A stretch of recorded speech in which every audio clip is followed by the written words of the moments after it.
अस्सलाम वालेकुम। होप आप सब ठीक होंगे, मज़े में होंगे और आपकी ईद अच्छे से गुजर चुकी होगी और बहुत ज़्यादा थकावट भी हुई होगी, क्योंकि आपको पता है ईद के साथ काम बहुत आते हैं। और यूके में ईद कैसी होती है, इधर की कुर्बानी का क्या चक्कर है और ईद किस तरह हमें अपनों की याद दिलाती है, तो आज जो है वो आज की वीडियो में हम इस पे बात करते हैं। तो यहाँ पर ईद से एक दिन पहले मैं उठी तो मेरी थी, आपको औरल सर्जरी का मैंने बताया था, मेरी जो थी थोड़ी सी बड़ी सालों से पेंडिंग थी। तो बस वो बहुत ज़्यादा पेन थी जब मैं उठी हूँ। तो मेरी फ्रेंड है शैम्स शमीला, जो है उनका चैनल भी आपको पता है, मेरे साथ होती हैं हमेशा। तो उसने मुझे फ़ोन किया बस हाल-चाल पूछने के लिए। तो आगे से मैं जो थी, मेरी मुझसे तो आवाज़ भी नहीं निकल रही थी। मैंने कहा मेरी बहुत ज़्यादा पेन है, तो वो बस फ़ौरन उठी। मैं कहती हूँ कि अच्छे फ्रेंड जो हैं वो भी एक अल्लाह की ब्लेसिंग होते हैं। उसने फ़ौरन से गाड़ी निकाली, मुझे पता भी नहीं, और वो पहुँच गई शॉप पे, जो अपनी ग्रोसरी शॉप्स होती हैं। और उसने मुझे वहाँ से फ़ोन किया कि मैंने ये चीज़ें तुम्हारे लिए ले ली हैं, सॉफ्ट चीज़ें हैं और ये तुमने अभी यही खानी है बस। तो बस मुझे पकड़ा के फ़ौरन चली गई, क्योंकि उसके भी बहुत सारे काम थे। तो बस फिर मैंने बड़ा अच्छा अल्लाह का शुक्र अदा किया कि आपके पास जब इस तरह की जो है वो अच्छे लोग आपके आस-पास हों, तो बंदा बहुत ब्लेस्ड फ़ील करता है। तो ये सारी चीज़ें फिर मैंने अपने लिए चाय बनाई, आइबुप्रोफेन ली, क्योंकि 2 वो ले लें तो उसके साथ थोड़ी-सी जो है वो पेन का वो होता है। 2 दफ़ा एंटीबायोटिक्स भी मैं ले चुकी थी। और उसके बाद फिर जी मैंने डिसाइड किया कि मैंने क्या करना है। बहुत सारे काम थे, ईद का तो मैंने बाद में ही सारा कुछ डिसाइड करना था, अभी तो मैं घर के काम कर रही थी। तो यहाँ पे मैं अपने कपड़े प्रेस कर रही थी और इस पे ये देखें 8 और 10 साइज़ में आपको दिखा रही हूँ, क्योंकि मेरी पिछली वीडियो जो थी वो साइज़ वाली, उस पे कुछ इस तरह के कमेंट्स आए थे, जैसे कि मैं जो हूँ वो प्रमोट कर रही हूँ कि आपका यू शुड हैव 8 और 10 साइज़। हालाँकि ऐसी कोई बात नहीं है। अगर किसी का 8 साइज़ है या 10 है या 12 है या 14 है, कोई भी साइज़ है, आपकी हेल्थ जो है वो मैटर करती है। आपका ओवरऑल हेल्थी लाइफ़स्टाइल, आपकी हेल्थ, आप जो है वो कैसा फ़ील करते हैं। और ये ना हो कि बंदा ऊपर-नीचे चढ़े और आपको साँस चढ़ा हो, और आपकी जो है वो कहीं न कहीं जो है वो बॉडी में कोई प्रॉब्लम हो, तो ये ज़्यादा मैटर करती है। तो यहाँ पर कुछ साइज़ की मैं बात कर रही थी, मुझे वो भी भूल गया कि मैं क्या बात कर रही थी, कौन-सी साइज़ की।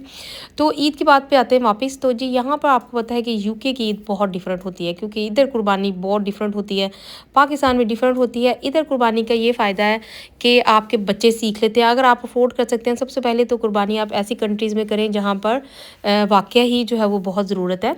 और फिर आप जो है वो अफोर्ड कर सकते हो तो एक इधर भी करें, क्योंकि इधर फिर बच्चों के सामने बच्चों को कैसे जो है वो पता चलेगा, उनके हाथ जो है वो आप मीट वगैरह जो है वो करें डिवाइड। तो यहाँ पर जी मैं लेने आई थी मीट, जो कि मैंने ऑर्डर किया हुआ था। और हमारे उस्मान भाई जो है वो गए हुए थे हज पे, तो मुझे पता नहीं चला मैंने उनको रिंग किया तो उनके फ्रेंड हैं एक, उन्होंने कहा कि आप कोई नहीं बाजी आ जाएँ, और बड़े अच्छे हैं, बस फ़ोन पे आप उनको ऑर्डर दे दें और जाके ले आएँ सारा कुछ। और उसके बाद जी फिर मैंने डिसाइड किया कि मैंने बनाना क्या है। हमारे फैमिली फ्रेंड्स के साथ हमारी ईद होती है। मेरी बहुत अच्छी फ्रेंड है कुर्रत, और वो मेरी ऐसी फ्रेंड है कि मुझे पता है कि अगर मैं उनको रात के 12 बजे भी फ़ोन करूँगी, वो और भाई जो है वो भागे भागे आएंगे अगर हमें कोई प्रॉब्लम हुई, अल्लाह मियाँ ना करे। लेकिन इस तरह के फ्रेंड्स जो हैं वो कोई ना कोई आपके पास ऐसा बंदा ज़रूर होना चाहिए, और वो हमारे फ्रेंड्स उनमें से हैं।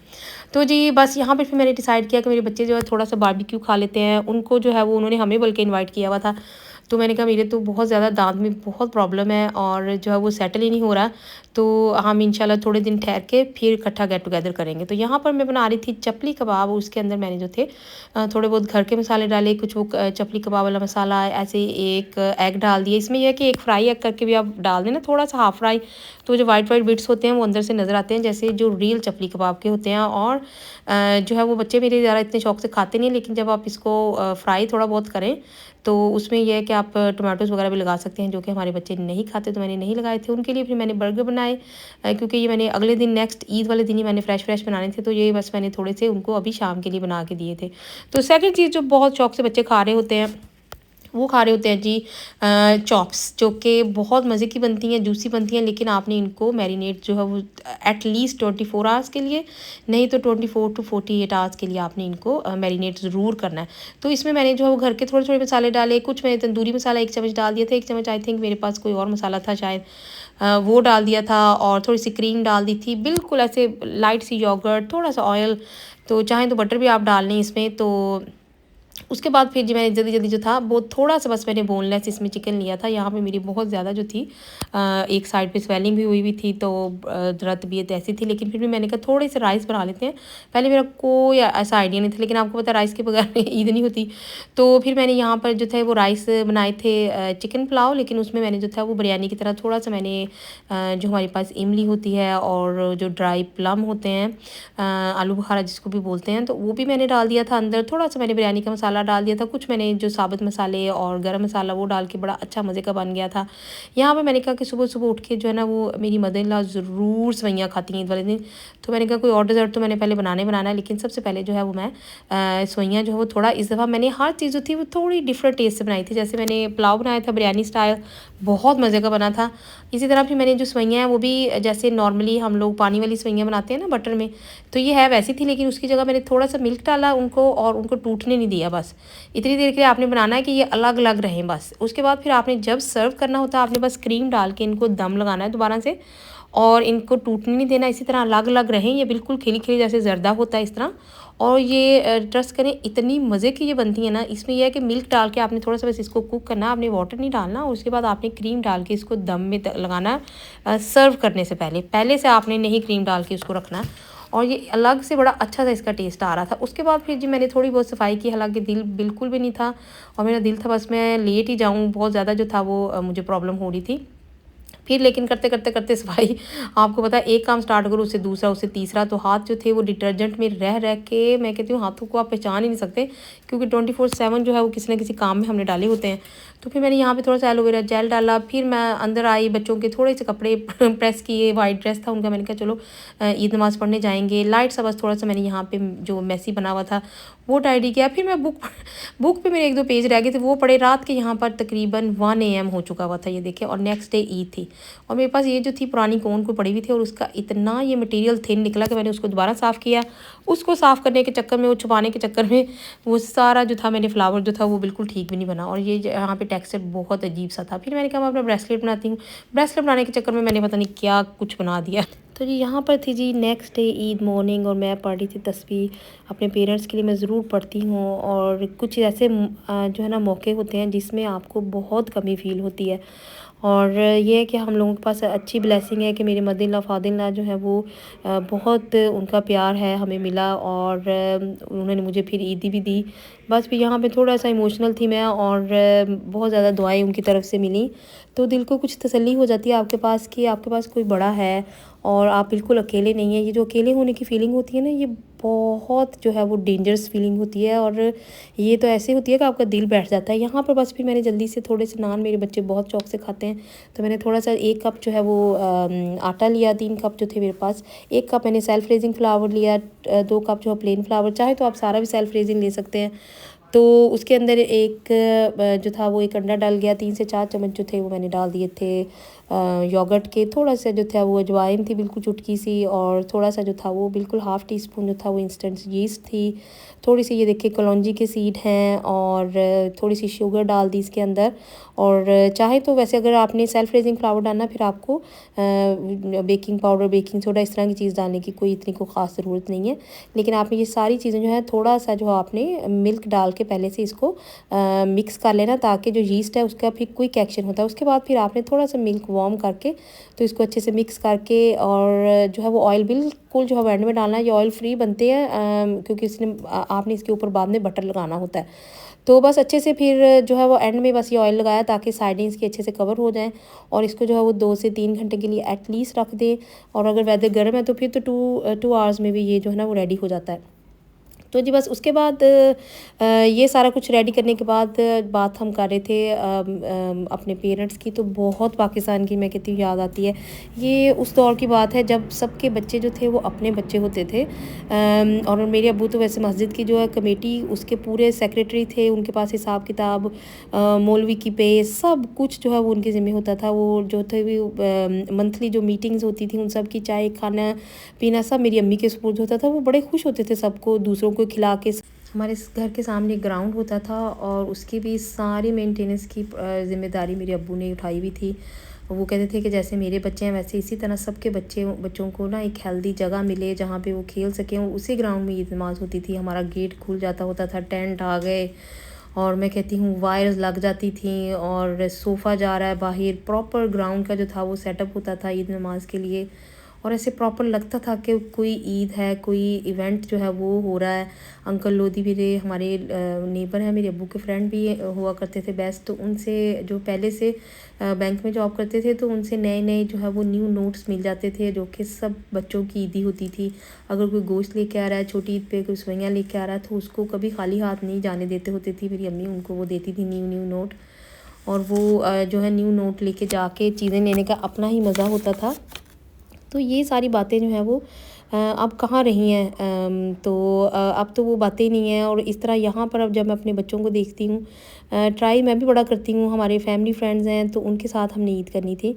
तो यहाँ पर फिर ये देखिए मैं यादों में मैं ऐसी खोई हुई थी कि तवे को जो है वो आग जो था वो फायर ही लग गई, थोड़ी सी बचा हो गया फिर। तो यहाँ पर मैंने 2 ड्रेस निकाले हुए थे और दोनों ही कुछ फैंसी थे। फिर मैंने कहा कि ये प्लेन वाला मैं पहन लेती हूँ, क्योंकि मैंने अभी ग्रिल में जाके बारबेक्यू बनाना था, उसमें से काफ़ी स्मोक उठता है। तो एक टाइम में वैसे भी मैंने 3-4 कामों में जो है वो टांगें अड़ाई होती हैं, आपने देखा ही होगा मुझे कुकिंग करती हुई। अगर मैं नान भी बना रही हूँ तो मैं 3 चूल्हे मेरे चल रहे होते हैं एक टाइम पर, और उसमें से मैं एक दफ़ा ऊपर का चक्कर भी लगाती हूँ अगर किसी को चाय पानी चाहिए हो तो। तो यहाँ पर जब भी मैंने बड़ा ये टाइम से इयरिंग्स नहीं पहने थे, फिर मैंने ये वाले इयरिंग्स निकाले, ऐसे ही बस अपने शौक़ के लिए पहन लिए। मैंने कहा चलो इतने दिनों से जो था वो सर्जरी की वजह से बड़ा ही प्रॉब्लम हुआ था, तो मैं इतनी मैं ब्रेव हूँ, मैंने जाके ये हालांकि ख़ुद अकेले जाके करा लिया अपनी ना। मैंने कहा लो थोड़ा सा तो टाइम होना है वहाँ पे क्या होना है। तो पर बाद में जो फिर मुझे पता चला वो मुझे पता चला कि हुआ ही क्या है। तो बात कर रहे थे हम कुर्बानी की, तो सेक्रीफाइस जो है वो हर साल एक चीज़ ज़रूर किया करें। ये खाली ये नहीं है कि हमने खाना पीना कर लिया और ये वो कर लिया। तो ये मैसेज हम लोगों को ख़ुद भी समझना चाहिए, अपने बच्चों को भी समझाना चाहिए। और यहाँ पर मैंने अपने बाल आगे कर लिए क्योंकि मेरे कान के पास अभी भी कुछ स्वेलिंग हुई थी तो मैं ये दिखा रही थी कि मैंने बाल आगे करके थोड़ा सा छुपा लिया इधर से। तो हमें एक चीज़ ज़रूर सेक्रीफाइस करनी चाहिए, अपनी ईगो, अपना कोई अच्छी एक चीज़ हम जो है वो अडेप्ट कर लें, कोई बुरी आदत जो है उसको सेक्रीफाइस कर लें। बच्चों को ये असल ट्रू मीनिंग जो है वो होपफुली सभी पेरेंट्स बताते हैं, तो ये आप साथ साथ बताया करें लाज़मी। तो बच्चों के लिए फिर जब मैंने बारबेक्यू बनाया, जो कि हर तरफ जो था इसकी स्मोक सी जो है ना वो एक ग्रिल में पड़ जाती है। तो नेक्स्ट इंशाल्लाह वीडियो में जो था 1-2 मेरे कमेंट्स भी आए हुए थे कि आप हमें बताएं कि आप जो ना वो एयर फ्राई यूज़ करें या ना करें, क्योंकि मैंने 1-2 दफ़ा पहले मेंशन किया था। तो ये भी होपफुली मैं डिटेल में वीडियो जो है वो लेके आ रही हूँ। तो बात हो रही थी ईद की और अपनों की और कुर्बानी की भी। तो यहाँ पर जो है वो काफ़ी सारे लोग हैं जो इधर भी अब कुर्बानी कर रहे होते हैं, लेकिन वो सिर्फ होती है बच्चों के लिए कि आप अपनी नेक्स्ट जनरेशन को, बच्चों को ट्रेन कर रहे हैं तो उनको ज़रूर ट्रेन करें। और यहाँ पे इतने मज़े के कबाब बने थे, आप चाहें तो इसमें थोड़ा सा जैसे मैंने कहा कि एक टमाटर का जो है वो स्लाइस डाल के ऐड कर लें, क्योंकि बहुत अच्छे इस तरह से ऑयल फ्री जो है वो बन जाते हैं कबाब। और जिस तरह से मैंने पहले भी काफ़ी दफ़ा जो है वो रेसिपी शेयर की हुई है डिटेल के साथ भी, जो कि ये बहुत मज़े के बनते हैं। अपने अपने बचपन की ईद का अगर कोई मेरी सिस्टम ईद तरह अपनी पुरानी यादों में खो जाती है तो मुझे कमेंट्स में ज़रूर बताइएगा। या मुझे लगता है कि मैं ही हूँ जो बहुत ज़्यादा ऐसे इमोशनल हो जाती हूँ और कई दफ़ा बड़ी परेशान रहती हूँ। बस जी, दांत साथ नहीं है, अब कैंडल मैंने ज़रूर चलानी है। दांत मेरा साथ नहीं है इधर वाला हिस्सा, तो मैं कैंडल, और ये नहीं आज चल रहा था इन कैंडलों ने, तो मुझे किसी दिन पागल कर देना है। मेरे पास इतना ज़्यादा इसका जो है ना वो कलेक्शन हुई पड़ी है, कैंडल ही मैंने किया हुआ है हर तरफ से। मजाक ही आता है मुझे तो, मैंने दिया बुझने दिया। लो जी, हमारा दिया चल चुका है ये वाला, इधर इसको रखते हैं यहाँ पर बनाती हूँ। और बस ये थी ठीक नहीं थी, तो बच्चों आ जाओ बेबी, चलो आ जाओ मेरा बेटा आ जाओ। तो जी यहाँ पर कोई फैंसी जो है वो डिश विश नहीं निकाली, कोई ख़ास जो है वो मैंने नहीं निकाले। फिर भी आप जो है ना पता होगा आप सबको भी कि फिर भी सारा दिन मैं किचन में ही थी। तो हालांकि कुछ इतना ख़ास पका भी नहीं हुआ था, लेकिन पूरा दिन किचन में स्पेंड हो गया एंड में। और फिर उसके बाद जो है वो आप मुझे कमेंट्स में ज़रूर बताइएगा कि ये हमारी परदेसी सारी बहनों को ऐसे होता है कि ईद वाले दिन हमें इतनी उदासी होती है, इतनी अपने पेरेंट्स की आपको याद आ रही होती है। तो यहाँ पे भी बहुत उदासी थी और मैं बस बैठी थी परेशान, तो मैंने बच्चों से कहा चले हम आइसक्रीम खाने जाते हैं। फिर मैंने शैम्स से पूछा तो उसने भी कहा कि चलो, शुमाइला ने कहा कि चलो मैं भी आती हूँ। हालांकि किचन में गुजर गई। हाँ अब जो अब हम चलते हैं आइसक्रीम खाने। हम इतना खाना पका चुके हैं ना, हम इतना थक चुके हैं, खाना पका चुके हैं, खाना खिला चुके हैं, अब हम थक चुके हैं। आज बहुत ज़्यादा आज हमने घर ही जाएंगे और हमें और किसी को ना लेके जाना ना कहीं बुलाना। पुलिस वालों को जरूर शामिल आएंगे, मुझे इन पे आ रहा है जगह जगह बेचारे। तो यहाँ पर इतना बिजी था, इतनी फैमिलीज आई हुई थी, कुछ लोग तो खाने के लिए भी आए हुए थे। तो ईद वाले दिन मेरी तरह की किसकी सोच है कि मैं कहती हूँ बंदा जैसा भी हो घर में खाना ज़रूर पके और बहुत सारा पके और दूसरे लोग भी आके खाएं। और बस मेरी अम्मी ऐसे बनाया करती थी ईद पे, और मेरे अब्बू जो हैं वो इर्द गिर्द के सभी लोगों को बुलाते होते थे ईद नमाज़ पढ़ने के बाद के। और अम्मी का उस वक्त तक रेडी होता था खाना कि आप थोड़ा थोड़ा ज़रूर खाएं, सारे सबको बुला लेना। तो यहाँ पर पुलिस ने बहुत ज़्यादा किया हुआ था क्योंकि फिर बहुत लोग आ जाते हैं और बहुत जो है वो रूल्स का जो है ना वो सत्यानाश कर देते हैं। लेकिन बड़ा हमें यहाँ पे मज़ा आया। तो जी यहाँ पे ढोल बज रहा था और सभी लोग मेरी तरह, मेरी और शुमाइला की तरह उनके पीछे पीछे चल रहे थे। जैसे हमें लग रहा था हम किसी बारात के पीछे पीछे चल रहे हैं। ऐसे लग रहा है जैसे किसी की बारात है, हम ढोल के पीछे पीछे जा रहे हैं, देखने के आगे क्या होता है। चलो जी पता करते हैं ढोल के आगे क्या है। अगर कुछ ना हो तो बेइज्जती फिर बेइज्जती होनी है। तो जी हमारी तो सारी थकावट ढोल को देख के उतर गई। हम इतने एक्साइटेड हो गए यार, जो अपनी रूट्स होती हैं उनसे बंदा जो है ना कभी भी नहीं हट सकता, जितना भी आप कोशिश कर लें। हालांकि कभी कभी पाकिस्तान में कभी कभी ढोल सुनते होते थे, लेकिन बहुत मज़ा आया। Hopefully you like it and until my next video. Allah.